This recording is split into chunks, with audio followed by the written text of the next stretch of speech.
तो आज हम बात करेंगे गिलक्रिस्ट और धोनी की, जो मॉडर्न एरा के दो सबसे बड़े विकेट कीपर बैट्समैन, खास करके वाइट बॉल में, और जिनका कि बहुत ज्यादा रोल रहा है अपनी टीम्स को एक मतलब रिसाउंडिंग सक्सेस देने में, जो सक्सेस अनमैच रही है बाकी बाकी टीम्स के मुकाबले। मतलब इन इंडिया और ऑस्ट्रेलिया ने रेस्पेक्टिवली इन दो खिलाड़ियों के टाइम के अंडर एक ऐसी सक्सेस अचीव की है जो कि बहुत सारी टीम्स ड्रीम करते हैं। ड्रीम रन होता है वो, जो जैसे फॉर एग्जांपल वेस्ट इंडीज के पास था पहले, फिर ऑस्ट्रेलिया के पास आया, तो हम कह सकते हैं कि काफी हद तक इंडिया के पास भी एक ड्रीम रन आया, at least trophy cabinet wise. Trophy cabinet में कोई कमी नहीं रही। हो सकता है इंडिया काफी बायलेटरल सीरीज हारा भी हो उस दौरान, अनलाइक जो वो दो टीमें थी, लेकिन ट्रॉफीज में कोई कमी नहीं रही। हर तरह का टूर्नामेंट जो है, जो अगर मोर देन टू टीम्स खेल रही थी तो इंडिया उसको जीता है, चाहे वो T20 वर्ल्ड कप हो, चाहे वो चैंपियंस ट्रॉफी हो, चाहे वो 50 ओवर का वर्ल्ड कप हो। अगर हम ऐसे इंडिविजुअली पॉइंट ऑफ व्यू से बात करेंगे तो जो गिलक्रिस्ट का करियर जो है, मैं दुनिया में अब तक का मैं वन ऑफ द पर्सनली सबसे सक्सेसफुल करियर मानता हूँ as a player. Purely as a player का अगर मुझे कहा जाए कि सबसे सक्सेसफुल प्लेयर करियर किस प्लेयर का रहा है आज तक, तो मैं कहूंगा एडम गिलक्रिस्ट का। उस बंदे ने 3 वर्ल्ड कप खेले हैं, तीनों तीनों जीते हैं, तीनों में उसने फाइनल में 50+ स्कोर किया, एक में 100 स्कोर किया, एक में मैन ऑफ द मैच भी आया। तो इससे ज्यादा मेरे ख्याल से सक्सेसफुल क्या क्या ही कह सकते हैं किसी का करियर होगा।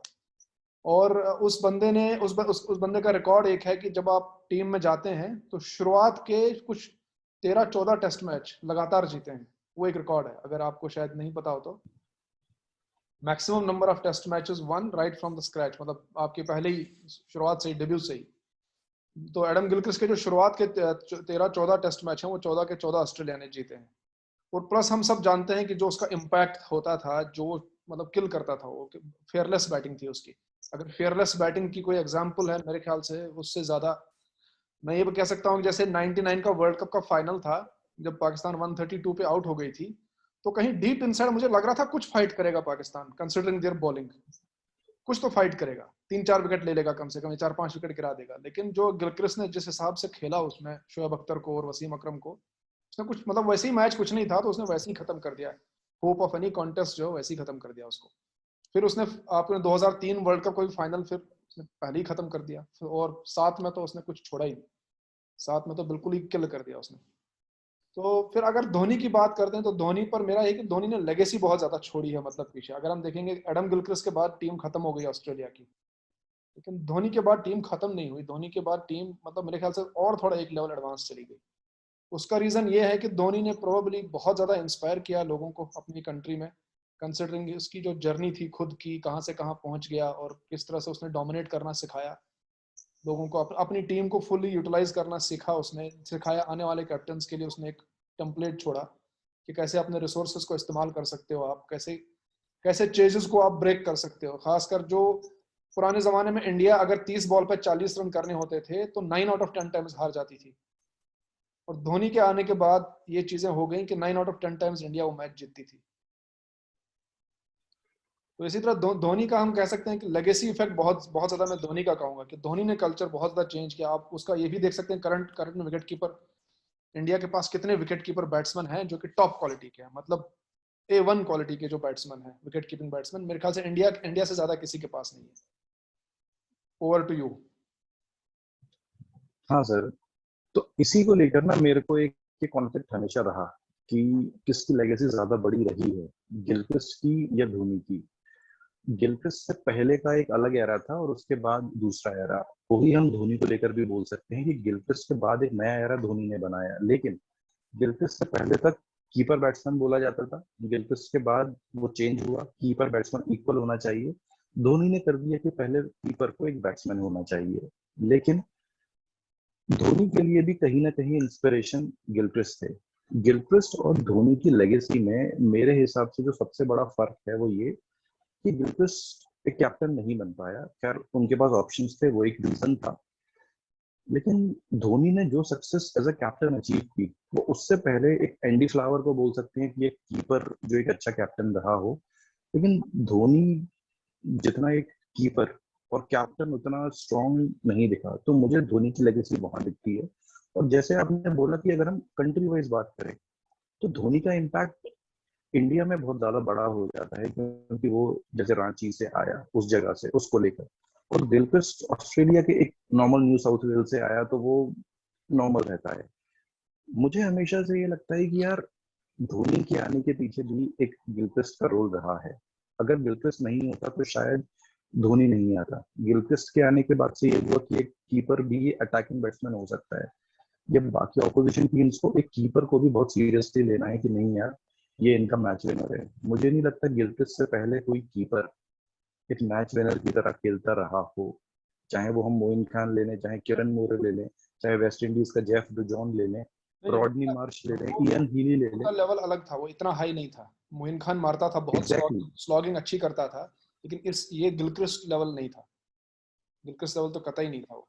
डेफिनेटली ये पॉइंट बहुत जेन्युइन, मतलब बहुत अच्छा बोला आपने कि गिलक्रिस्ट ने एक, अगर हम देखेंगे ओवरऑल वर्ल्ड में एक अपना इंप्रेशन छोड़ा कि विकेट कीपर बैट्समैन कैसा होना चाहिए। उसके बाद बाकी लोगों ने ढूंढना शुरू किया जी। अपने कंट्रीज में।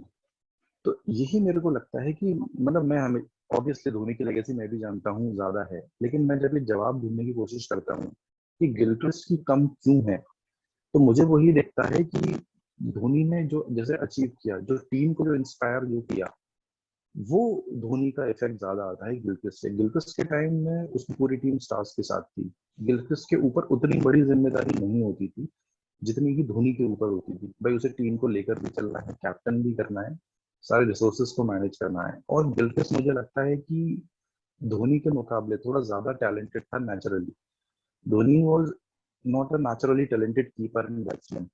वो अपने दिमाग को बहुत ज्यादा मैक्सिमाइज करता था, उसका यूज बहुत ज्यादा करता था। तो ये भी मतलब धोनी के जो कुछ सेव्स दिखते हैं कि अगर किसी बैट्समैन ने कट किया तो वो पहले से एंटिसिपेट कर लेता था और अपना पैर ऊपर उठा देता था बॉल को रोकने के लिए राइट लेग। तो ये वो सारी चीजें, उसकी स्टंपिंग में तो कोई सानी नहीं है धोनी का। तो ये सारी चीजें, लेकिन जैसे आपने बोला 99, 2003, 2007 इस तरह से कोई बड़े मैच वाला प्लेयर गिलक्रिस्ट के लेवल का कभी नहीं दिखाई देता। और कीपिंग उसकी फ्लॉलेस, ऐसा नहीं है। बहुत बार हम जब कोई कीपर इतनी अच्छी बैटिंग करता है तो हम उसकी कीपिंग को सोच लेते हैं कि चलो कोई बात नहीं है। जैसे हम पंत के लिए कॉम्पनसेट कर लेते हैं कि चलो यार वो हमें बैटिंग में मैच जिता देगा, कीपिंग में कैच छोड़ता है। धोनी और गिलक्रिस्ट जितने अच्छे बैट्समैन थे उतने ही अच्छे कीपर्स रहे हैं। तो ये बेंचमार्क उन्होंने सेट किया कि यार अगर कीपर को अच्छा बैट्समैन बनाना है तो ये नहीं है कि आप कीपिंग को नजरअंदाज करोगे। उसकी कीपिंग भी उसी क्वालिटी की रहनी चाहिए जिस धोनी क्वालिटी की उसकी प्लस बैटिंग है। मतलब गिलक्रिस्ट का देखें तो एज एज यू सेड कि बहुत ज्यादा टैलेंटेड था वो, नेचुरली गिफ्टेड था वो। तो इसलिए उसकी बैटिंग में विद राइट। टाइम कोई ऐसा बहुत ज्यादा वो नहीं लगा कि, या उसकी जो जो खेल था ओवरऑल, जो उसका गेम था, उसमें बहुत ज्यादा वो नहीं दिखा विद टाइम। मतलब ऐसा नहीं लगा कि कोई बहुत ज्यादा इंप्रूव कर रहा है विद टाइम। वो पहले से ही इतना खतरनाक था। जैसे वो एग्जैक्टली। 99 में भी उतना ही खतरनाक था, 2007 में भी उतना ही खतरनाक था वो, 2003 में भी उतना ही बिल्कुल खतरनाक था वो। लेकिन धोनी में एक चीज, मतलब धोनी का गेम जो है बिल्कुल वक्त के साथ साथ बदलता गया सिचुएशन के हिसाब से। बदलता गया। और उसने जैसे शुरू में आया तो फ्लेयर के साथ थोड़ा खेल रहा था, फिर धीरे धीरे उसने सिचुएशंस के हिसाब, फिर कैप्टन एज अ कैप्टन वो और मैच्योर हो गया विद टाइम। तो धोनी का जो पैटर्न कोर्स था ड्यूरिंग हिज इंटरनेशनल करियर, वो थोड़ा मतलब काइंड ऑफ स्टेप लैडर ऊपर ऊपर चढ़ता गया वो बहुत बड़े बिल्कुल। स्टेटस, क्योंकि as a captain Dhoni captain था तो इसलिए वो ज्यादा बड़े स्टेटस पर पहुंच गया। अगर हम एब्सोल्युटली कंपेयर करेंगे एग्जैक्टली। तो Dhoni ended as a much greater player in history than Adam Gilchrist. Adam Gilchrist. हाँ तो यही था मेरा एक जो कि हम धोनी की लेगेसी क्यों बड़ी मानी जाए गिलक्रिस्ट से, तो वो इसलिए क्योंकि he ended as a captain and he won all the trophies as a captain. T20 World Cup, 50 over World Cup, and also the Champions Trophy. Even even अपनी फ्रेंचाइजी के लिए उसने चैंपियंस लीग फ्रेंचाइज और के लिए franchise के exactly. यही बोलना है कि जो मेरे को लेके एक कॉन्फ्लिक्ट रहता था दिमाग में कि क्या गिलक्रिस्ट की लेगेसी धोनी से बड़ी तो नहीं है, तो मुझे उसका जवाब आपसे मिलता है कि नहीं, हाँ धोनी की ही लेगेसी गिलक्रिस्ट से बड़ी है। वो इसीलिए क्योंकि उसका रोल एक कीपर और बैट्समैन तक ही लिमिटेड नहीं था। He went on to captain the team and for a long time. वो टेस्ट क्रिकेट में भी नंबर 1 तक लेके गया, उसका एक विजन था टीम को लेके। अगर गिलक्रिस्ट को मौका मिलता तो शायद वो भी ये कर सकता था। उसने कैप्टनसी की है पॉन्टिंग के एब्सेंस में, लेकिन जो ना जो धोनी को जब मौका मिला उस टाइम उसने के जो किया। प्लेयर्स थे, जैसे शेन वॉर्न को कैप्टनशिप नहीं मिली और गिलक्रिस्ट को नहीं मिली, तो उन लोग दोनों ने आईपीएल में कैप्टनशिप करके जिताया है टीमों को। तो मतलब बेसिकली वो एग्जैक्टली। उस टीम में थे ही, उनके पास सब कुछ था। उनके पास कैप्टन मटेरियल भी अच्छा। बहुत, हाँ कैप्टन मटेरियल भी बहुत थे उनके पास सब कुछ था, तभी तो उनके रिजल्ट्स इतने खतरनाक थे, बिकॉज दे एवरीथिंग, उनके पास सब कुछ था। तो चलें फिर, मेरे ख्याल से काफी किया हमने इसको आज, इतना काफी है। काफी है सर। हाँ, डन, बढ़िया रहा। Okay, okay bye. चलिए सर, बाय, गुड नाइट।